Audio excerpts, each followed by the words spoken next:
तो बड़ी खबर अहमदाबाद प्लेन क्रैश को लेकर, जहां पर यूके की ओर से एक चौंकाने वाला दावा किया गया है और अब इस दावे पर भारत सरकार ने आधिकारिक तौर पर बड़ा बयान दिया है।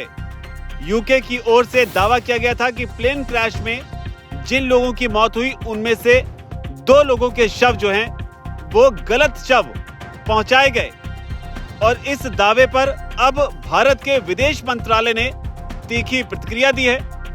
आपको बता दें, जो परिवार थे उनका कहना था कि जो शव उन्हें दिए गए उनकी डीएनए रिपोर्ट परिवार से मेल नहीं खा रही है। तो ये बयान यूके से सामने आया, जिसके बाद में एक बड़ा विवाद अहमदाबाद प्लेन क्रैश के बाद जिस तरीके से शव सौंपे गए थे उसे लेकर खड़ा हुआ। वकील हैं ब्रिटिश परिवारों के, नाम है जेम्स हेली। उनका बयान भी इस मामले में सामने आया है। उन्होंने कहा है कि 12 जून को जो प्लेन क्रैश हुआ था उसमें 12 शवों को ब्रिटेन भेजा गया था। हालांकि 2 परिवारों को जो शव मिले हैं उनके डीएनए अलग हैं और इसी कड़ी में भारत के विदेश मंत्रालय ने इस मामले पर बयान दिया है। विदेश मंत्रालय के प्रवक्ता हैं रणधीर जायसवाल। उन्होंने कहा है कि हमने इस पूरी रिपोर्ट पर बारीकी से नजर बना रखी है। दुखद दुर्घटना के बाद संबंधित अधिकारियों ने स्थापित प्रोटोकॉल और तकनीकी आवश्यकताओं के मुताबिक ही पीड़ितों की पहचान की थी। सभी मॉर्टल रिमेन्स अटमोस्ट प्रोफेशनलिज्म के साथ मृतकों की गरिमा का पूरा ध्यान रखते हुए इन्हें संभाला गया। हम इस मुद्दे से संबंधित किसी भी चिंता का समाधान करने के लिए यूके के अधिकारियों के साथ मिलकर काम कर रहे हैं। तो ये भारत के विदेश मंत्रालय की पहली प्रतिक्रिया इस पूरे विवाद पर, जहां पर गलत शव देने की बात यूके की ओर से कही गई। आपको बता दें, अहमदाबाद से लंदन जाने वाला एयर इंडिया का जो विमान था AI-171 वो क्रैश हो गया था, जिसमें एक यात्री को छोड़कर प्लेन में मौजूद सभी लोग जिंदा जल गए थे।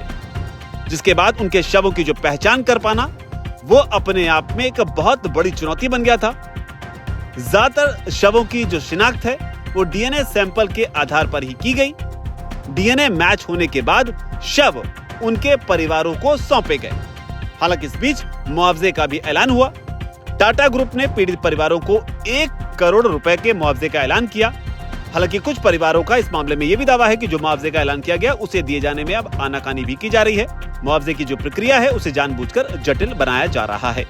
और दिलचस्प बात यह है कि इस तरह का दावा भी यूके से ही सामने आया। यहाँ पर यूके के कानून की जानकार हैं स्टीवर्ट्स। उन्होंने दावा किया है कि एयर इंडिया मुआवजा देने से पहले हमारे क्लाइंट से कुछ सवाल पूछ रही है। इसके लिए उन्हें कोई मार्गदर्शन भी नहीं दिया जा रहा है, यानी गाइडेंस नहीं मिल रही है। एयर इंडिया पीड़ित परिवारों पर पूरा दबाव बना रही है कि वो मुआवजा लेने से साफ इनकार ही कर दे।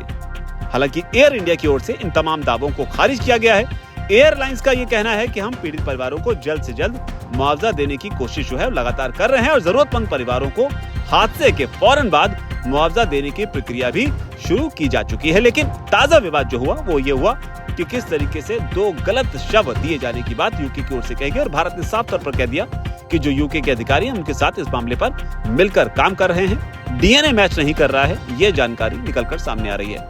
इस पूरे प्रकरण पर, इस पूरे विवाद पर जिस तरीके से भारत सरकार ने जवाब दिया है यूके को, इस पर आपकी क्या राय है? नीचे कमेंट सेक्शन जरूर लिखें। धन्यवाद।